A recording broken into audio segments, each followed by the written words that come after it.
अब यहाँ पर हम बात करते हैं क्लेम्स की। ये बहुत इंपॉर्टेंट चैप्टर है। इसमें से क्वेश्चंस काफ़ी आएंगे क्योंकि क्लेम बेसिकली 3 तरीके का होता है। एक होता है मैच्योरिटी क्लेम,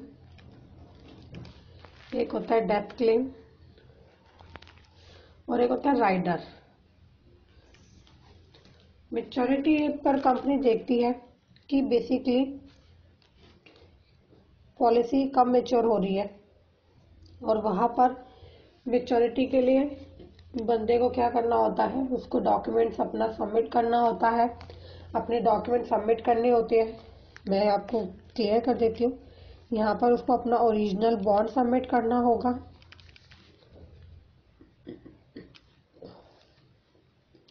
ओरिजिनल बॉन्ड के साथ साथ उसको अपना ID proof, bank details, original bond submit करना होता है।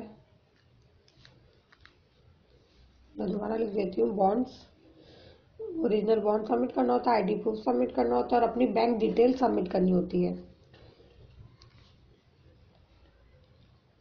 देन कंपनी मैच्योरिटी दे देती है।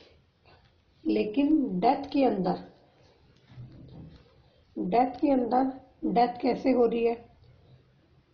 अगर एक्सीडेंटल है, डेथ में कंपनी डेथ सर्टिफिकेट मांगेगी या एफआईआर की कॉपी है या कोई भी पोस्टमार्टम रिपोर्ट है। इस तरीके से इसके बिहाफ पर कंपनी डेथ क्लेम देगी। लेकिन सबसे पहले हम ध्यान रखेंगे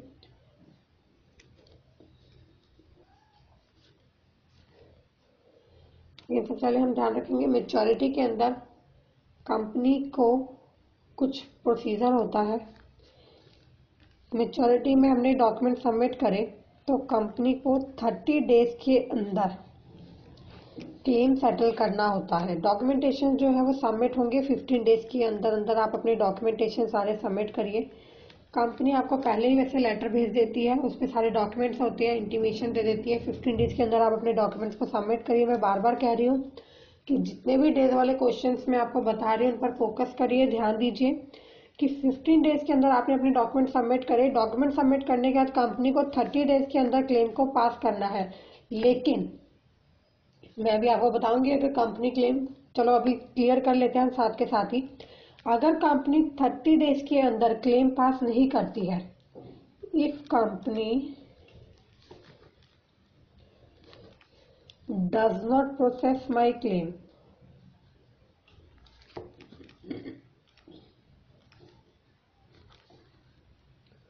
मैं कंपनी के पास क्लेम लेने गई बट कंपनी कहती है मैंने तो आपका क्लेम प्रोसेस ही नहीं करा। If company does not process my claim then company pay bank interest. तो कंपनी बैंक इंटरेस्ट देगी जो चल रहा होगा प्लस 2% एक्स्ट्रा देगी। क्लेम तो देगी, जो क्लेम था वो तो प्रोवाइड करेगी। मोस्ट इंपोर्टेंट क्वेश्चन है, इसके ऊपर क्वेश्चन जरूर आता है कि मैं कंपनी से क्लेम लेने गई बट कंपनी कहती है मैंने तो आपका क्लेम प्रोसेस ही नहीं करा। तो कंपनी जो बैंक इंटरेस्ट है वो चल रहा होगा वो देगी, प्लस में 2% एक्स्ट्रा देगी। बट पता चला कंपनी ने क्लेम प्रोसेस करा और मुझे नहीं मिला, आई कांट रिसीव, मुझे टाइम पर रिसीव नहीं हुआ, तो कंपनी ओनली बैंक इंटरेस्ट देगी। दोनों में अलग अलग है। वहां पर फर्क ये था कि कंपनी ने मेरा क्लेम प्रोसेस ही नहीं किया था और यहाँ पर है प्रोसेस तो कर दिया बट मुझको रिसीव नहीं हुआ, तो कंपनी मुझे इस तरीके से देगी। और डेथ में जैसे मैंने बताया एफआईआर की कॉपी, पोस्टमार्टम रिपोर्ट या डेथ सर्टिफिकेट चाहिए होता है। यहाँ पर हम क्लियर करेंगे कि अगर किसी बंदे की डेथ पॉलिसी लेने के 3 इयर्स के अंदर अंदर हो जाती है तो कंपनी उसको अर्ली डेथ क्लेम मानती है।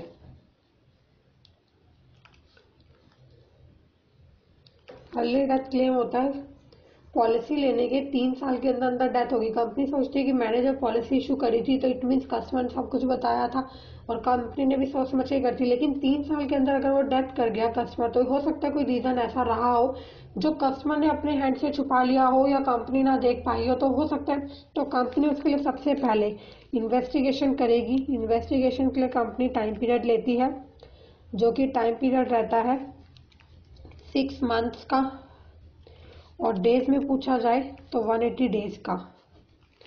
यहाँ पर कंपनी इन्वेस्टिगेशन करेगी। इन्वेस्टिगेशन में अगर कुछ भी ऐसा होता है कि डेथ का रीजन गलत था या क्लेम लेने के पर्पज से ही डेथ करेगी है, तो वहां पर कंपनी क्लेम प्रोवाइड नहीं करेगी।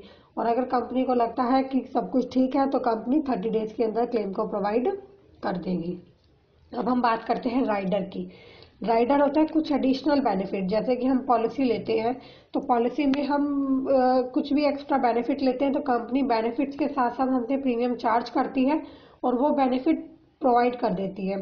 जैसे आपने बेसिकली देखा होगा डबल एक्सीडेंटल बेनिफिट होता है, लेकिन राइडर में हमेशा ध्यान रखिए राइडर का बेनिफिट वहीं पर होता है जहां पर कंपनी को वो इवेंट होगा। राइडर में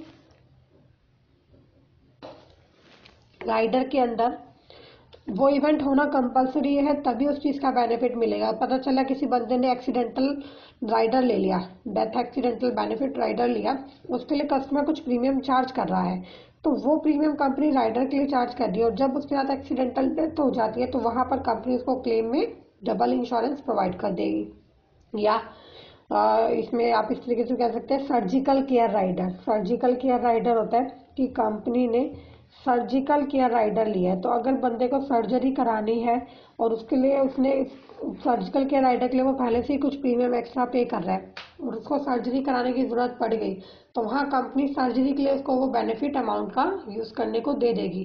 तो राइडर्स का बेनिफिट तभी होता है जब वो इवेंट हो जाता है। अब हम यहाँ पे बात करेंगे मिसिंग पर्सन की, प्रिजम्पशन ऑफ डेथ। यहाँ पर अगर कोई बंदा, आपको इसके ऊपर भी क्वेश्चन आ सकता है, अगर कोई बंदा मिसिंग हो जाता है अपने घर से तो कंपनी उसका भी क्लेम प्रोवाइड करती है, लेकिन ये तो हमारी गवर्नमेंट का ही रूल है। इंडियन एविडेंस एक्ट के अकॉर्डिंग, इंडियन एविडेंस एक्ट के अकॉर्डिंग गवर्नमेंट उस बंदे को 7 ईयर के बाद डेथ मान लेती है। और ये कब से माना जाता है? जब वो बंदा मिसिंग हुआ तो बंदा उसकी एफआईआर या कुछ भी इस तरीके का स्ट्रॉन्ग एक प्रूफ होता है कि हमने एफआईआर कराया, सब कुछ कराया, बट वो बंदा 7 साल तक नहीं मिला। वहां पर जब गवर्नमेंट 7 साल के बाद डिक्लेयर कर देगी, बट ये जो क्लेम होगा वो कोर्ट के थ्रू प्रोवाइड होगा मिसिंग पर्सन के केस में, क्योंकि वहां पर कोर्ट से एक हमें डिक्री, जिसे हम बोलते हैं डिक्री, डिक्री मीन्स होता है डिक्लेयर।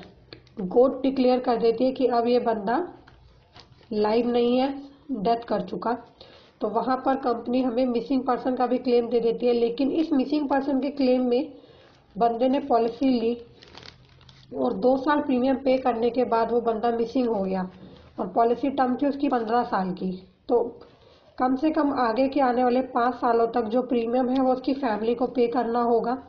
फैमिली प्रीमियम पे करेगी, देन 7 साल पूरे हो गए और 7 साल बाद उसको अगर कोर्ट डिक्री दे दे कि वो डेथ कर चुका है तो कंपनी उसका क्लेम प्रोवाइड कर देगी।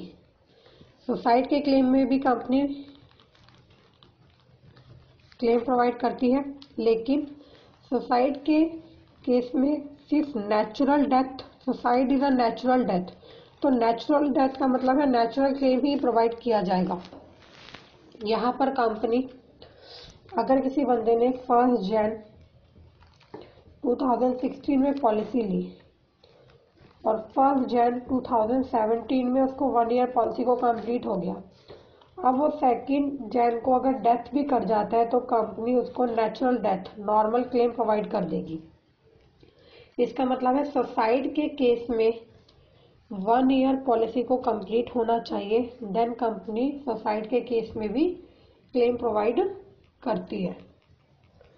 तो ये क्लेम का चैप्टर बहुत इंपॉर्टेंट है, इसके अंदर क्वेश्चन जरूर आते हैं कि आपको अर्ली डेथ क्लेम कितने ईयर्स के अंदर वैलिड होता है। जैसे कि मैंने पहले भी क्लियर किया था कि 3 ईयर्स के अंदर अगर कोई बंदा डेथ कर जाए तो अर्ली डेथ क्लेम हो जाता है। इन्वेस्टिगेशन के लिए बंदा कितना टाइम लेता है, 6 महीने कंपनी लेती है। डेज में पूछा जाए तो 180 डेज होता है। हाँ, यहाँ पर मैं आपको एक चीज़ और क्लियर कर देती हूँ। अगर कोई बंदा पॉलिसी लेता है और उसका मेच्योरिटी के लिए, मान लो पॉलिसी बॉन्ड उसका लॉस्ट हो गया, इट मीन्स गुम गया, तो company maturity claim original bond के साथ देती है। उसमें दो चीज़ें होती है, एक तो कस्टमर इंडेमनिटी बॉन्ड इशू कराता है। इंडेमनिटी बॉन्ड होता है डुप्लीकेट बॉन्ड। इसके ऊपर क्वेश्चन आता है, आपको मोस्ट इंपॉर्टेंट है, ज़रूर आएगा कि अगर किसी बंदे का पॉलिसी बॉन्ड लॉस्ट हो गया है तो वो क्या करता है, indemnity bond duplicate bond issue हो जाएगा। और दूसरा, वो एडवर्टाइज करेगा जब वो मेच्योरिटी लेगा या कोई क्लेम लेगा, तो वो एडवर्टाइज करता है न्यूज़पेपर के अंदर कि वो इस सो एंड सो पॉलिसी है, इसका क्लेम ले रहा है, ताकि कोई बंदा और अगर कहना चाहे कि पॉलिसी उसकी है तो वो उसके लिए क्लेम कर सकता है। तो पॉलिसी बॉन्ड लॉस्ट होने के केस में कंपनी इंडेमनिटी बॉन्ड इशू करती है और न्यूज़पेपर में कस्टमर एडवर्टाइज करता है।